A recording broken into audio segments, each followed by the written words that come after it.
Olá, muito boa noite. Sejam todos bem-vindos ao culto distrital online em nome das igrejas adventistas do sétimo dia de Framingham e Seekonk, no estado de Massachusetts, e também Pawtucket, no estado de Rhode Island, Nova Inglaterra, Estados Unidos. Meu nome é Walter Araújo, sou o pastor distrital destas igrejas e queremos mais uma vez dizer a todos que sejam muito bem-vindos e que a bênção de Deus esteja com todos nós. É um privilégio todas as quartas-feiras desfrutarmos de liberdade religiosa e também da tecnologia para podermos chegar às casas das mais de 100 pessoas, 100 lares que todas as quartas-feiras estão conectados conosco através do Facebook, do Zoom e do YouTube. Sejam todos muito bem-vindos e você já sabe, estamos juntos numa jornada de 42 semanas estudando esta preciosidade que é o livro O Grande Conflito. E eu espero que você esteja apreciando esta nossa jornada. Hoje vamos completar 19 semanas. 19 semanas estudando um capítulo por semana dos 42 capítulos que estão aqui disponíveis neste livro, totalmente baseado na palavra de Deus e que nos ajuda a compreender, através da profecia, de onde viemos, onde estamos e para onde vamos. Eu espero que você esteja desfrutando da leitura do livro. Se você não o possui impresso, na versão condensada, também chamada de missionária, ou na versão completa, como esta daqui, o livro também está disponível aí nas nossas. Na descrição dos vídeos, tanto no Zoom quanto no Facebook, você encontra o link para baixar o livro em PDF e também encontra o link para o audiolivro. É isso mesmo. Você não tem desculpas para dizer que tem preguiça de ler. Ah, é um livro muito grande. Então, ouça a leitura do livro enquanto você dirige, enquanto está aí nos afazeres da sua casa, tendo a oportunidade de repente, estar fazendo uma caminhada, um lazer, e você pode ouvir a leitura dos capítulos, e a proposta é um capítulo por semana. Os links estão disponíveis. Hoje, em especial, temos também à sua disposição um documentário que está relacionado ao capítulo que vamos estudar hoje, chamado A Grande Expectativa, é o nome desse documentário, e trata daquele momento em que aqueles crentes do início do movimento adventista passaram pelo chamado grande desapontamento. Vale a pena você investir, depois do nosso culto, você investir um tempo para assistir este documentário, que está o link disponível na descrição do vídeo. Muito bem, hoje é quarta-feira, 21 de fevereiro de 2024 e este é o nosso culto distrital online das igrejas de Framingham, Seekonk e Pawtucket, aqui na Nova Inglaterra. Vamos orar ao Senhor, louvar o seu nome com um belo hino que fala da nossa esperança e, na sequência, termos então o momento da oração intercessora e o estudo da palavra nesta noite. Falemos com Deus. Pai que está no céu, que privilégio, mais um dia de vida. Juntos, dos mais diferentes lugares deste planeta, acompanhando esta oportunidade de estudo da tua palavra. Pedimos a tua bênção sobre o nosso culto online. Temos a certeza de, nesta adoração virtual, estarmos em contato com um Deus real, um Deus presente em nossas vidas. Então, por favor, aceita a nossa adoração, nosso louvor, nossas orações e que a tua palavra, mais uma vez, fale às nossas mentes, àqueles que assistem ao vivo e àqueles que assistem em qualquer outro momento. Todos sejam igualmente abençoados pela tua palavra. Em nome de Jesus, amém. Muito bem, queridos, vamos então louvar ao nome do Senhor. Eu convido você a cantar e juntos, então, daqui a pouco, retornamos para o momento da oração intercessora e também para o estudo da palavra. Hino do Novo Inário Adventista, Jesus voltará. Hino de número 442. Vamos louvar ao Senhor.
Amém.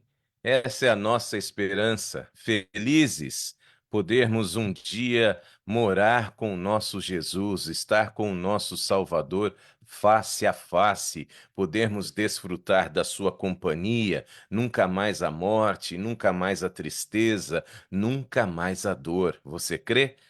Com certeza, esse é o nosso melhor projeto de vida, a salvação que é disponível através de Cristo Jesus. Muito bem, vamos dar aqui uma boa noite para nossa irmã Maésia, para Caroline Manuel, Eliana Valério. Temos aqui dois iPhones, bem-vindos iPhones. Depois se identifiquem para nós aqui, pode ser a família Barreri, pode ser a Joceline, enfim, várias pessoas que sempre estão conectadas conosco. Também Liz e família, nossa irmã Rose, que bom que está de volta. Muito bom ter você conosco Boa aqui ao noite, pastor. vivo. Boa Muito bom noite. estar aqui com o senhor. Deus seja louvado. Já vou aproveitar para pedir aí a sua participação daqui a pouco, fazendo uma oração intercessora. Também temos aqui Said e Emilce, de Pataquiat, querido casal. Deus esteja com vocês. Deus os bendiga, em espanhol. Sejam bem-vindos. Temos aqui pela página de Sicom as irmãs Natália e Gorete, uma na Flórida, a outra aqui em Massachusetts. São bem-vindas também e que Deus então nos abençoe. Pela página de Framingham, temos a querida irmã Maria de Jesus, lá de São Paulo, querida Igreja do Jardim Campo de Fora, né? Apesar aí do horário já um tanto avançado, né? Lá começamos às 9:30 da noite, mas toda quarta-feira ela está conosco aqui e ela agradece a Deus por todas as bênçãos recebidas e por esse culto abençoado. Que Deus seja louvado. Amém. Ela pede oração em favor da sua saúde e pela sua família, amigos e vizinhos e por todos aqueles que necessitam do amor do nosso Deus. Amém, irmã Maria. Deus esteja com você, com Gerson, não é, com seu filho Silas, a sua nora Odineia e o netinho Nicolas, abençoando aí toda a família em nome de Jesus. Muito bem, meus queridos. Se alguém aqui temos o casal Said e Emils, amém. Gracias, Deus bendiga a todos os hermanos e a usted e sua família. Gracias, hermanos. A ustedes também. Nós temos aqui alguém que gostaria de abrir o microfone para fazer algum pedido especial. Já já vou pedir à irmã Rose para que faça a oração intercessora, mas você que está aqui pelo Zoom, se desejar compartilhar pelo microfone algum pedido especial, ou alguma gratidão, estejam à vontade, por favor, tá bem? E vocês que estão pelo Facebook podem fazer o mesmo, também escrevendo nos comentários ou até mesmo aqui no chat do Zoom, não há problema. Temos conosco aqui a querida Michele Oliveira, nossa anciã da igreja de Siconc, seu querido esposo Neemias. E lembrando do Neemias, nós nos lembramos também das pessoas pelas quais estamos orando no tratamento contra o câncer. Já são 75 pessoas, 75 pessoas, entre elas está a Edinalva, cunhada da Michele, irmã do Neemias, líder de música de Siconc. Que Deus abençoe a todas estas queridas pessoas e que Deus possa curá-las. Temos aqui a Joceline, acertei, tá vendo, Joceline? Direto da Flórida também. Uma boa noite. E a perdida já está de volta. Oh, querida, você é sempre muito bem-vinda, viu? E que bom que vocês estão bem. Haviam passado aí pelo Covid, não é? Também houve aí uma morte na família do seu esposo, alguns meses atrás, mas sempre estamos em oração por você, seu esposo e seus filhos, viu, Jusceline? Sempre muito bem-vinda. Querida irmã Maria de Oliveira, também de Siconc, bem-vinda. Deus esteja com seu esposo, seus filhos, abençoando a vida de vocês. Muito bem, não havendo nenhum pedido mais, por favor, irmã Rose, pode abrir aí o microfone para nós e interceder pelas pessoas que estão conosco ao vivo, também aquelas que venham a assistir esta mensagem mais tarde. Coloque todas estas pessoas nas mãos do Senhor através de uma oração intercessora. E, em especial, temos orado aí por 75 pessoas em tratamento contra o câncer, temos outras situações também, como diabetes, temos pessoas desempregadas, pessoas com depressão, são muitas as lutas, mas certamente Deus dá a vitória a todos. Obrigado pela participação, seja bem-vinda.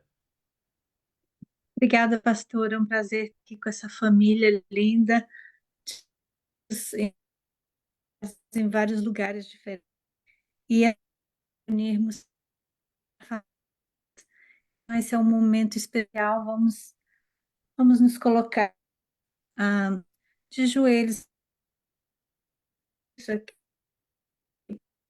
seus olhos, e se concentrar e orar junto, falando, querido e amado, o teu nome, Senhor Deus, por todas as bênçãos que o Senhor tem derramado na nossa vida. Obrigado, Senhor Deus, por estar nos reunindo aqui do Senhor, para os comentários dos capítulos do Grande Conflito, Senhor. Esse é um livro que tem nos mostrado e tem nos, porque o Senhor já mostrou lá atrás para a respeito de tantas coisas que já aconteceram, estão para acontecer. Obrigado por existir esses materiais para nos alertar, nos ajudar. Obrigada pela vida do pastor, do pastor Walter, Senhor Deus, dica também nessa, é, nessa ligação com as ovelhas dele, Senhor Deus. Muito obrigada pela vida dele, família dele.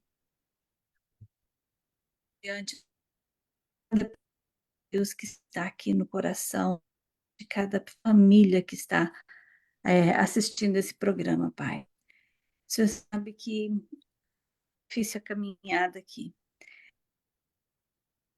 Muitos dificuldades. Mas, Senhor Deus, nós confiamos no Senhor, porque eu disse que nós teríamos, mas devemos ter bom ânimo. Então, Deus nos ajuda nesse bom ânimo para passar por essas tempestades. Nossa, me assustei quando disse 70 pessoas com câncer. Nós sabemos com certeza de mais sofrendo com a doença terrível. Ó Pai querido, tenha misericórdia, coloca as suas mãos curadoras sobre cada desses que tem que enfrentar a quimioterapia, tem que enfrentar essa luta com o câncer, meu Deus, uma doença terrível.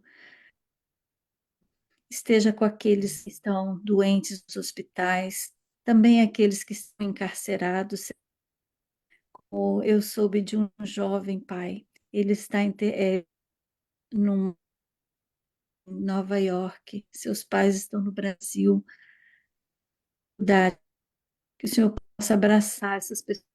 Tem muitos nas prisões que estão ali porque cometeram coisa e precisa estar ali pagando a pena, mas que o Senhor possa abraçar, ter um encontro contigo. Também aqueles que estão presos inocentemente, também que misericórdia deles. Pai querido, peço também que estão com depressão. Há muitos, Pai. Nossa, realmente dos que enfrentam essa doença, depressão, que muitas vezes querem tirar a sua própria vida. Tenha misericórdia. Por favor. Pai, vai às necessidades de cada país, Senhor. Entrega o Senhor Deus nossas vidas, o Senhor comentário do livro Grande Conflito, Senhor. Nos ajuda a não entender cada palavra aqui. Nos abençoe, Senhor Deus, esteja com as famílias também que estão enlutadas e também a Dona Maria, do que pede pela família dela, com todas as famílias aqui representadas, Senhor. Temos, Senhor, amém. Jesus, amém. Muito obrigado, querida, e que Deus continue abençoando a sua vida seu ministério também. Muito Amém, bem, pastor. meus queridos, temos aqui Núbia Sueli conosco, seja bem-vinda, Núbia, Deus esteja com você em mais uma noite de estudos do livro O Grande Conflito. Eu quero mais uma vez relembrar a vocês, nós estamos então nesta jornada de 42 semanas, hoje vamos rever aqui o capítulo de número 19, tá bem? Então faça planos de ler um capítulo por semana. Eu sei, pastor, mas são tantas páginas. Você pode optar aí pela edição condensada, mas eu desafio você a ter acesso à edição completa e lê-la um capítulo por semana. Não é pesado. E juntos, então, estarmos aqui desfrutando deste estudo todas as quartas-feiras. Lembrando que o livro está disponível aí nos comentários do vídeo, tanto no Facebook, no YouTube ou aqui no Zoom. Você pode baixá-lo em PDF ou ainda em audiolivro. E também hoje eu estou pedindo a vocês que tirem um tempinho para assistir o documentário A Grande Expectativa, que tem que ver aqui. É uma forma interessante vendo esse documentário para também ter as cenas a respeito do nosso estudo bem vivas na nossa mente. Muito bem, queridos. Vamos abrir a palavra de Deus. Eu peço então licença para compartilhar aqui os slides que semanalmente nós preparamos para esse momento do nosso estudo e assim poder facilitar a sua compreensão, ok? Então vamos aqui acionar a tecnologia para a gente poder então fazer uso dos nossos slides e assim proporcionar melhor compreensão para o nosso tema. Lembrando que durante o culto, durante a transmissão da mensagem, eu não tenho acesso aos seus comentários, mas vocês podem escrever aí os seus pedidos de oração e que após a transmissão eu leio todos eles e depois anoto aqui no nosso caderno de oração. Eu sempre peço a você que tenha, dentro do possível, uma Bíblia impressa para acompanhar o culto todas as vezes, de preferência com uma canetinha dessas que o pessoal chama aí de marca-texto, highlight, enfim. Por favor, destaque os versos bíblicos que você ouvir e estudar conosco nesta noite em sua Bíblia e também aproveite aí o caderninho para tomar nota das dicas e orientações importantes. O Grande Conflito, uma saga milenar e o seu final surpreendente. Seja bem-vinda, querida família Simões, Pedro e Gilda Simões, todas as filhas, genros e netos, que Deus esteja com vocês. Semana passada, estudamos juntos o capítulo de número 18, lembrando que estamos na terceira sessão de um livro que tem 4 sessões. Desde o capítulo 17, estamos então na terceira sessão do livro Grande Conflito. E na semana passada, estudamos a respeito de uma profecia muito significativa. Cristo chamou a atenção dos seus discípulos em todas as épocas, exatamente através das palavras da profecia. Abra comigo a sua Bíblia no livro do Apocalipse, capítulo 1, versos 1 a 3, essa foi uma das passagens que destacamos na semana passada. Apocalipse 1, versos 1 a 3, revelação de Jesus Cristo, a qual Deus lhe deu para mostrar aos seus servos as coisas que em breve devem acontecer, e que ele, enviando o seu anjo, deu a conhecer ao seu servo João. Eu estou lendo na Nova Almeida Atualizada, ok? Que atestou a palavra de Deus, verso 2, e o testemunho de Jesus Cristo quanto a tudo que viu. Verso 3, bem-aventurado, feliz é aquele que lê, bem-aventurados são aqueles que ouvem as palavras da profecia e guardam as coisas nela escritas, pois o tempo está próximo. Breve Jesus voltará, irmãos e irmãs. É isso que o Apocalipse, Daniel e também porções do livro de Mateus, eles revelam. A Bíblia toda tem como tônica a breve volta de Jesus. Por isso, por favor, Quem liga Apocalipse à destruição, desgraça e inferno não conhece a Bíblia. Apocalipse já está aí, na primeira palavra, significa revelação. E revelação de quem? De Jesus Cristo. Então, se a revelação é de Jesus Cristo, a revelação é para a vida e vida eterna. E ele prometeu: voltarei. E essa é a nossa bendita esperança. E essa bendita esperança tomou conta no final do século XVIII, início do século XIX, especialmente deste país, Estados Unidos da América. E havia então um grande movimento de pregação sobre a volta, a segunda volta de Cristo. Por isso, nós cremos no poder libertador de Jesus Cristo, aquele que libera graça, salvação para aqueles que leem, ouvem e praticam as palavras da profecia. E ele mesmo prometeu: virei outra vez. Maranata, o Senhor logo vem. Você crê? Esse movimento tomou e criou um grande reavivamento na América do Norte, pelos idos de 1830, 40, 45. Você tinha aqui 1830, 40, especialmente até 1844, você tinha aqui grupos, vários grupos, todos eles determinados a falar sobre a volta de Cristo. Em especial no capítulo 18, nós vimos um movimento que começou com Guilherme, ou em inglês, William Miller, e ele agora se dedicou 2 anos a estudar a palavra de Deus. E nesta estudo apurado, verso por verso, ele chegou à conclusão de que Jesus voltaria no outono de 1843. E mais tarde, a conta exata que foi corrigida mudou a data para 22 de outubro de 1844. E nós sabemos que aquelas pessoas que aceitaram esta mensagem da volta de Cristo naqueles dias passaram por uma experiência bem dolorosa. Muito bem, nós estamos então agora entrando no contexto do capítulo 19, Luz para os nossos dias. Entre parênteses está o título que é usado pela edição condensada, que tem o mesmo conteúdo, apenas de forma resumida, e na edição condensada, esse mesmo capítulo chama-se A Esperança. Irmãos e amigos, a experiência humana, ela é medida em unidades de tempo, ok?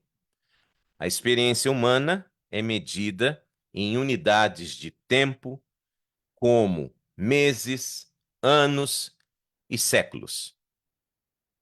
É assim que nós temos a ideia de como se desenrola a história da humanidade, através de unidades de tempo.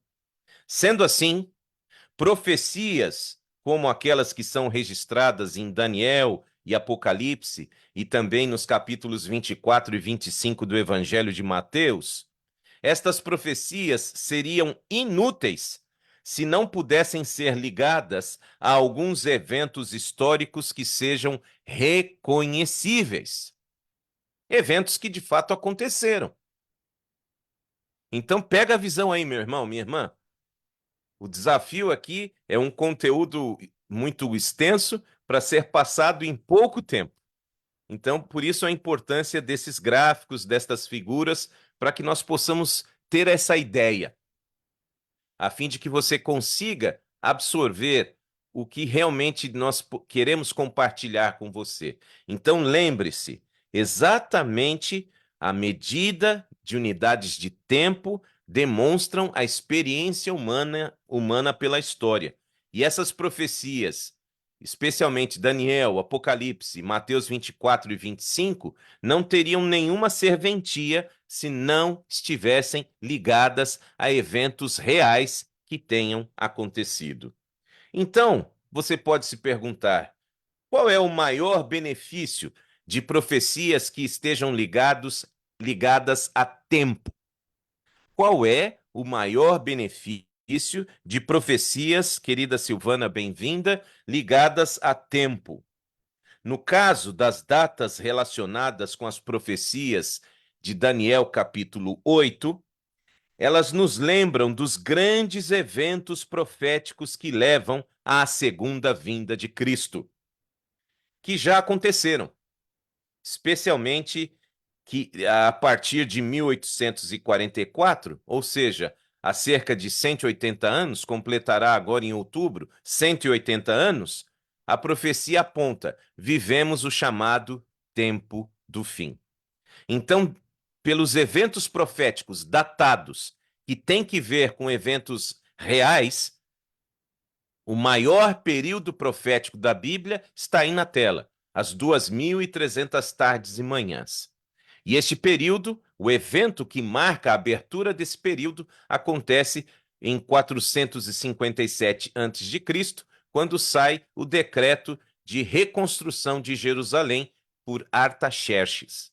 E através, então, dos outros pontos destacados na profecia, relacionados a tempo, as 70 semanas, os 1.260 dias, que tem sido nosso contexto de estudo no início dos capítulos, não é? A idade das trevas, a idade da perseguição da igreja romana contra os cristãos, e todo esse período agora de 2.300 tardes e manhãs, que já aprendemos pelo princípio de hermenêutica, pelo princípio de exegese, um dia corresponde a um ano no simbolismo da profecia. Então, 2.300 anos, esta profecia tem o seu ápice em 1844.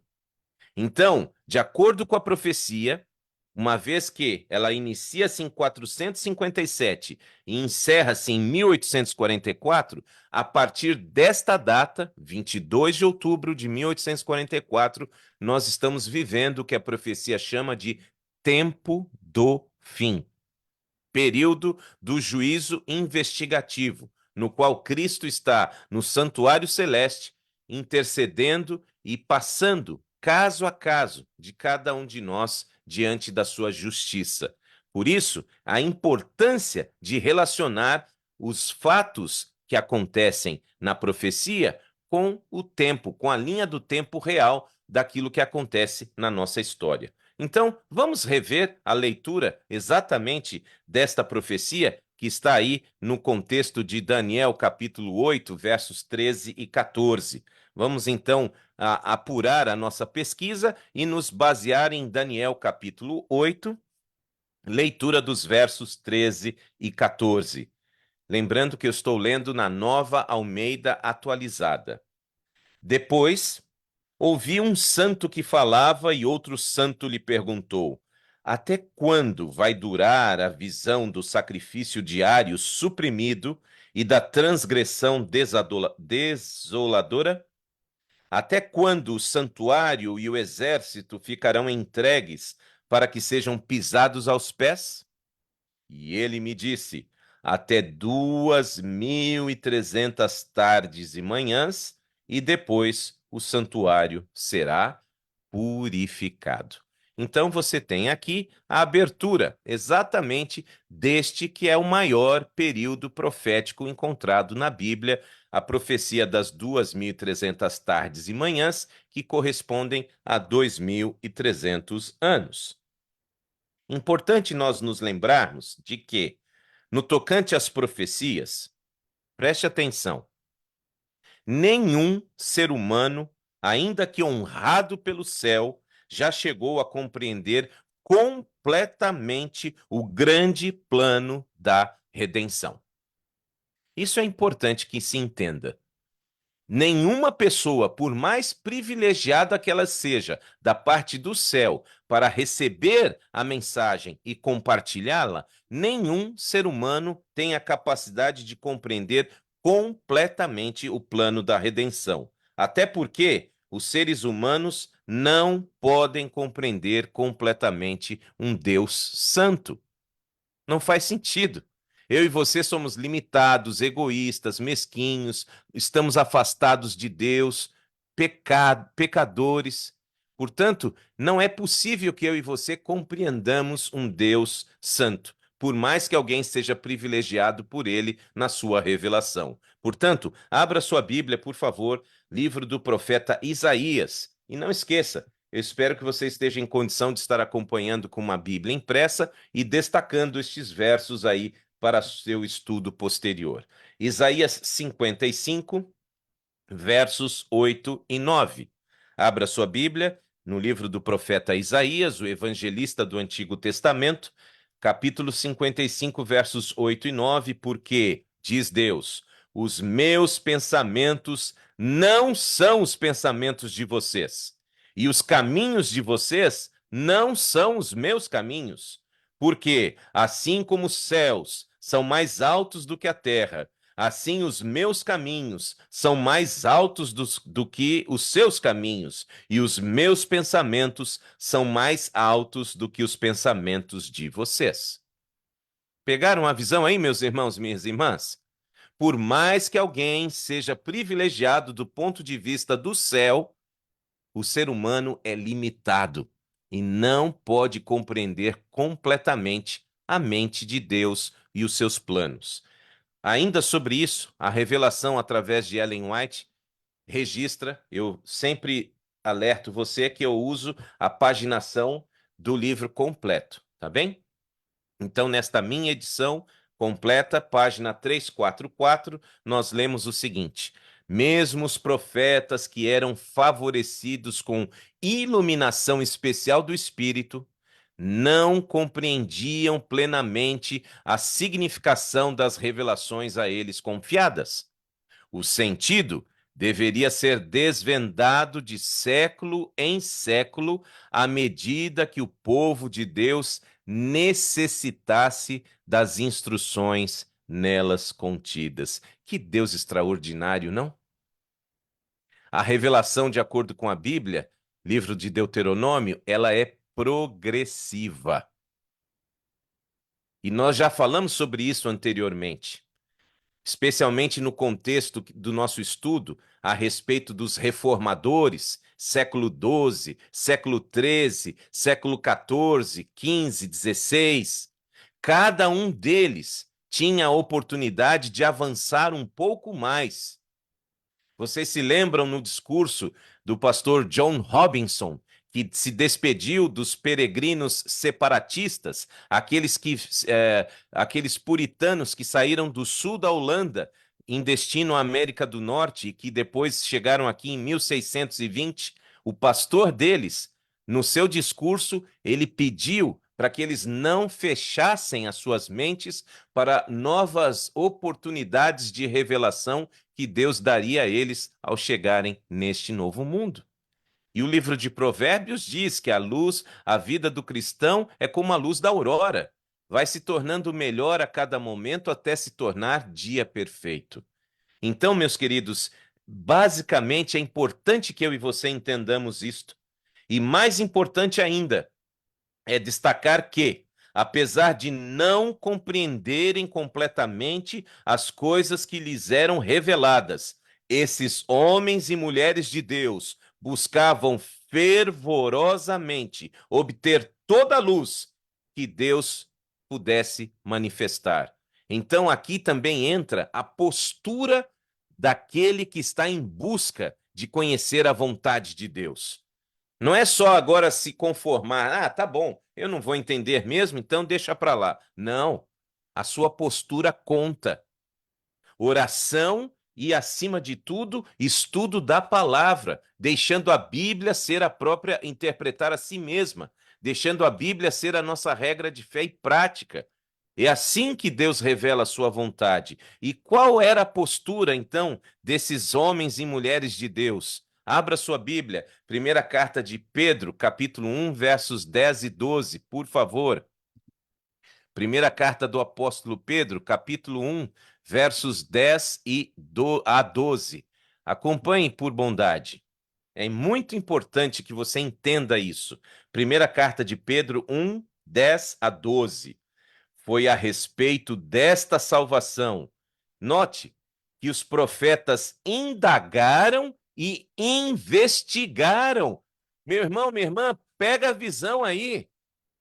Não viva uma vida de osmose, uma vida de ficar só recebendo aquilo que você ouve. A sua postura tem que ser uma postura de indagação e de investigação. Assim como os profetas, eles profetizaram a respeito da graça destinada a vocês. Verso 12. Fui investigando qual a ocasião, quais as circunstâncias oportunas que eram indicadas pelo Espírito de Cristo que neles estava, ao predizer os sofrimentos que Cristo teria de suportar e as glórias que viriam depois desses sofrimentos. Olha que coisa extraordinária você e eu estamos aprendendo. Esses homens e mulheres privilegiados, eles não apenas então estavam submissos àquilo que Deus estava dando a eles, mas eles também tinham essa ousadia de perguntar e investigar. E Jesus foi sempre muito direto, né? Batei e abrir-se-vos-á. Buscai e achareis. Buscar-me-eis e me achareis quando vocês me buscarem de que forma? De todo o coração. Então, a postura de alguém que realmente deseja estar na eternidade com Cristo é tomar este livro e realmente investigá-lo, examinai as Escrituras, porque vocês julgam ter nelas a vida eterna e elas mesmas, disse Jesus, testificam de mim. Quer conhecer Jesus, meu irmão? Minha irmã, leia a Bíblia. Não fique vivendo apenas de videozinhos de internet, de vídeos alarmantes aqui e ali, e olha só, e sabe, essa onda virtual que tomou conta da vida das pessoas. Ninguém lê mais nada praticamente. Apenas se só de ouvir falar, você tem que ter uma experiência pessoal com Deus, meu irmão, minha irmã. A verdade tem que estar gravada na sua mente pela sua experiência de investigação, de indagação, de momentos de oração na presença do Senhor. Esses homens e mulheres eram privilegiados, mas eles não abriam mão dessa postura que está aí na primeira carta de Pedro, a partir do verso 10 até o 12. Me permitam, esses versos são essenciais para a nossa compreensão. E eu vou aqui tomar a minha Bíblia mais uma vez para ler com vocês esse trecho, que eu considero que você deva tê-lo aí bem claro na sua mente. Aqui nós lemos: foi a respeito desta salvação que os profetas indagaram e inquiriram, os quais profetizaram acerca da graça a vós outros destinada, investigando atentamente qual a ocasião, quais as circunstâncias oportunas indicadas pelo Espírito de Cristo que neles estava, ao dar de antemão testemunho sobre os sofrimentos referentes a Cristo e sobre a glória que os seguiriam. A eles foi revelado que não para si mesmos, mas para vós outros, ministravam as coisas que agora vos foram anunciadas por aqueles que, pelo Espírito Santo enviado do céu, vos pregaram o Evangelho, coisas essas que os próprios anjos anelam perscrutar. Gente, que extraordinário, louvado seja o Senhor. Não viva na ignorância, não viva baseando sua experiência pessoal na vida de outros, daquilo que outros falam. Baseie a sua vida espiritual na sua relação direta com Deus e com a sua palavra. Ah, queridos, indagaram e investigaram a respeito do tempo, da ocasião, das revelações para gerações que ainda nem haviam nascido ainda. Ainda assim, com frequência, a mente destes servos de Deus se achava cegada pelas opiniões humanas e tradições e falsos ensinos. Deus é tão extraordinário que ele não bloqueava a mente desses homens e mulheres.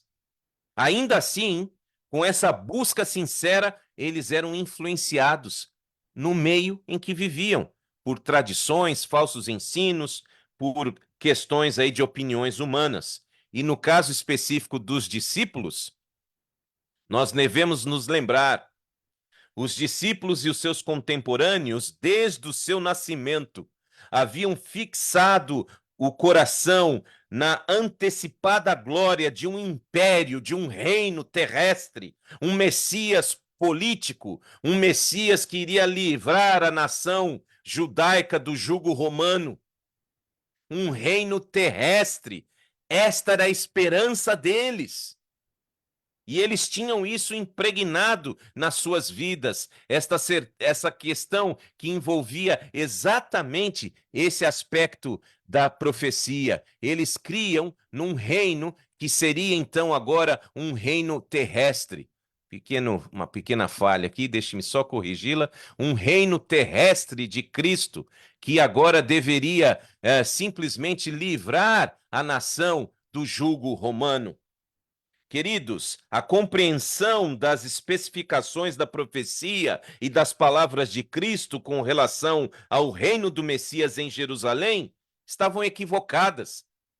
Os discípulos estavam impregnados deste ensinamento de que o Messias teria um governo terrestre. Foram tomados de desespero, angústia, porque aqueles que eles julgavam que iria reinar e ter o seu reino terrestre, agora estava pendurado numa cruz. Imagine o descontentamento daqueles discípulos. Você pode imaginar? Toda a esperança deles estava depositada naquele que curava, naquele que ressuscitava mortos, naquele que multiplicava alimentos. Os romanos poderiam cercar Jerusalém há quanto tempo quisessem. Eles tinham ali a solução. Multiplicava pães, peixes, curava, ressuscitava mortos. Agora ele mesmo estava morto numa cruz. Isto porque até a última Páscoa que tomaram juntos e celebrada por Jesus, havia dentro deles os discípulos diretos. Estou falando de pessoas que estavam diretamente com o Salvador. Eles tinham dentro de si orgulho no coração e sede da glória mundana. E isso os levou a apegar-se de forma obstinada a este ensino falso de um reino terrestre de Cristo. Conforme Lucas 22, 24, havia entre eles contenda sobre quem deveria ser o maior. Estavam às vésperas da morte de Cristo e estavam preocupados com a sua posição. Olha, agora que ele vai se tornar um rei entre nós, quem vai sentar à direita? Quem vai sentar à esquerda? Quem vai ser o mais próximo das decisões? Os próprios discípulos não estavam entendendo. Tinham pregado a advertência a eles dada por Deus. Isso é verdade. Imagine, após a morte de Cristo, enquanto ele estava na sepultura, eles não queriam ver ninguém, queriam se esconder. Vergonha. Vocês não falavam tanto desse Messias? Cadê? Está morto. Eles foram fiéis à pregação e o Senhor iria recompensá-los na sua fé e na sua obediência, mas para que fossem preparados para esta obra de expandir o reino, foi então permitido que eles passassem por um terrível desapontamento. O reino não era conforme eles haviam entendido, não. Após ressurgir, o próprio Jesus aparece sem se revelar ainda aos seus discípulos, e ele passa a explicar aos seus discípulos no famoso caminho de Emaús, capítulo 24, verso 27 de Lucas, começando por Moisés e por todos os profetas, Jesus explica novamente para os seus discípulos o que havia acontecido. E a serva do Senhor, no capítulo 19 do Grande Conflito, página 349, escreve: era necessário aos seguidores de Cristo ter que tipo de fé, meus irmãos? Presta atenção aí, minha gente. Que tipo de fé que você tem que ter no seu Deus? É uma fé emocional? É uma fé racional? É uma fé, sabe, de paixão? É uma fé inteligente. uma fé inteligente, não só em favor de si próprios, mas para que pudessem levar o conhecimento de Cristo ao mundo.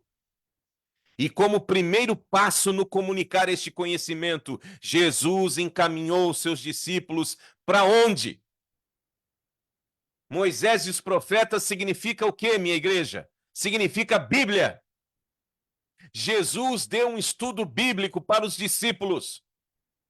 E aí eu coloquei em destaque, eu adoro essa caneta amarela, na tela e no papel. Este foi o testemunho dado pelo Salvador ressuscitado quanto ao valor das Escrituras do Antigo Testamento. Pobre daqueles que só acreditam no Novo Testamento. O próprio Jesus, quando usava a Bíblia, meus irmãos, usava o Antigo Testamento. Então, por favor, não entre nesse caminho de dividir a Bíblia e dizer que o Antigo Testamento morreu com a graça. A graça existe desde o começo. Assim que o primeiro casal caiu em desgraça, a graça foi oferecida, o reino da graça foi inaugurado. E nós só sabemos disso por causa do Antigo Testamento. Jesus levou seus discípulos à Bíblia, para que eles pudessem entender, meus filhos, o reino que vocês estão esperando não é esse. O reino da graça foi instituído imediatamente depois da queda do ser humano, quando fora concebido um plano para a redenção da raça culpada. E a experiência dos discípulos que pregaram o evangelho do reino no primeiro advento teve o seu paralelo na experiência daqueles que proclamaram a mensagem do segundo advento nos idos do século XIX. Por isso, meus queridos, do mesmo modo que os primeiros discípulos foram amargamente desapontados, Guilherme Miller e os seus companheiros não compreenderam inteiramente o significado da mensagem que estavam apresentando. Erros que havia muito se achavam estabelecidos na igreja impediam-nos de chegar a uma interpretação correta de um ponto importante da profecia. Portanto, se bem que proclamassem a mensagem que Deus lhe confiara para transmitir ao mundo, em virtude de uma errônea compreensão do sentido, também passaram por um desapontamento. Você pegou a visão aí? A profecia registra duas decepções. Dois desapontamentos que afetaram os fiéis filhos de Deus por influência de opiniões erradas. Meu irmão, minha irmã, em nome de Jesus, cuidado com opiniões erradas, até de pessoas boas. Olha o que a serva do Senhor escreveu sobre isso na página 352, capítulo 19. Explicando Daniel 8,14, até 2.300 tardes e manhãs, e o santuário será purificado. Guilherme Miller, conforme já foi declarado, adotou a opinião geralmente mantida na sua época, de que a terra era o santuário, crendo então que a purificação deste representava a purificação da terra pelo fogo na chegada do Senhor. Você pegou a visão? A época deles, no século XIX, a interpretação de Daniel 8,14 dava conta que o santuário era o planeta Terra e não o santuário celeste, conforme Hebreus revela. Por isso, quando, pois, achou que o termo dos 2.300 dias estava definidamente predito, concluiu que isto revelava o tempo do segundo advento. O seu erro resultou de aceitar a opinião popular quanto ao que constitui o santuário. O próprio Senhor depois revelou, através de Uriah Smith, de que o santuário que Jesus então purificou estava no céu e não na terra. Ora, queridos, é importante que eu e você estejamos atentos. Assim como os discípulos estiveram em erro quanto ao reino ser estabelecido ao fim das 70 semanas, na concepção deles, ao final das 70 semanas, o reino de Jesus seria estabelecido. Só que a última semana das 70 semanas foi marcada por eventos especiais. O batismo de Jesus, ele então agora se torna de fato o ungido, Messias, ungido. A sua morte acontece exatamente na metade da semana, 3 anos e meio, conforme a profecia.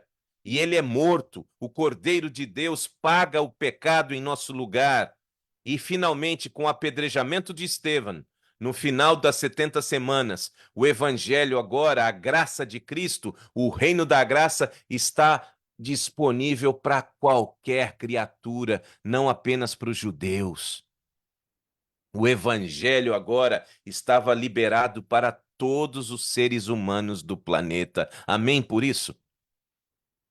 Então, meus queridos, os discípulos estiveram em erro quanto ao reino ser estabelecido, um reino terrestre, ao fim das 70 semanas, e se enganaram em relação ao fato a também os discípulos do século XIX a colocar a terminação dos 2.300 dias com a vinda de Jesus a este mundo e sendo o santuário a ser purificado, o planeta Terra. Em ambos casos, houve aceitação de erros populares, ou antes, uma aderência a estes erros, cegando o espírito à verdade.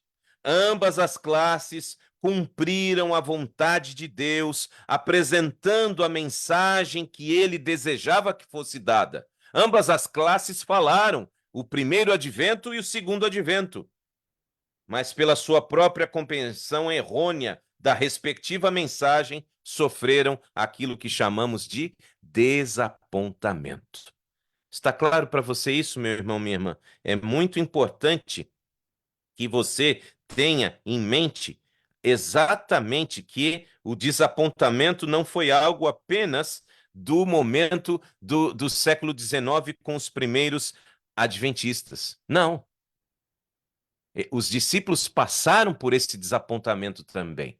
E depois foi necessário, na visão que Ian Edson recebeu em meio ao milharal, que eles pudessem compreender, e depois, mediante o estudo da palavra, que este santuário purificado estava no céu e não era o planeta Terra.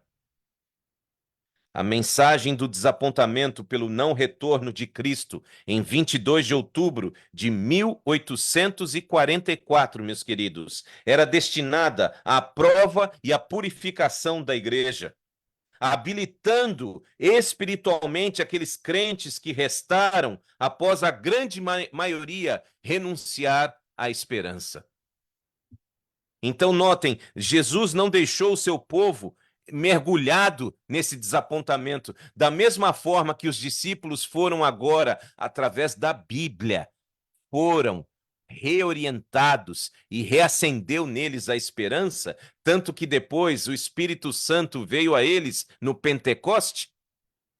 Da mesma forma, Jesus, através desta busca fervorosa, esse remanescente, um pequeno grupo que ainda restou daqueles decepcionados do século XIX, se reuniram em fervor, em oração.